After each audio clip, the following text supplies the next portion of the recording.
back to the Diabetic Diet Show. Today I'm going to make Hasselback potatoes. So I soaked them overnight in salt water. I used both regular salt, sea salt, and some garlic salt, so they ought to be delicious. Then I pierced them with a fork a couple of times so they don't blow up. It's against our firefighter creed to blow things up. Then I threw them in the microwave for 6 minutes. Now how long you cook them may depend on your microwave.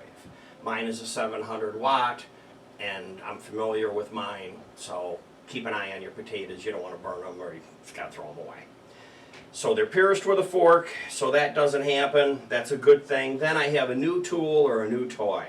It's corrugated, and I'm making Hasselback potatoes, so I just put a couple of sticks, and then I just cut down,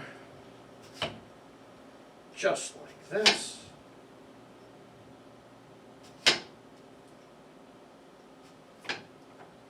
And we do that to each potato.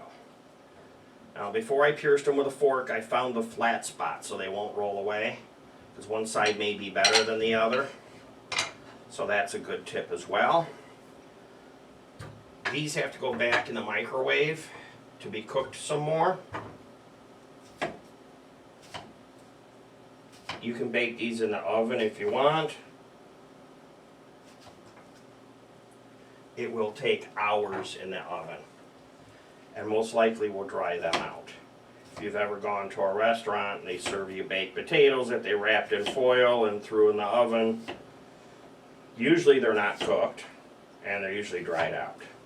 So when you see these are going to be real juicy. Plus, we're also going to put butter inside all the corrugations. So now we're just going to throw them in the microwave. That's the show for the day. Thanks for watching. Goodbye for now.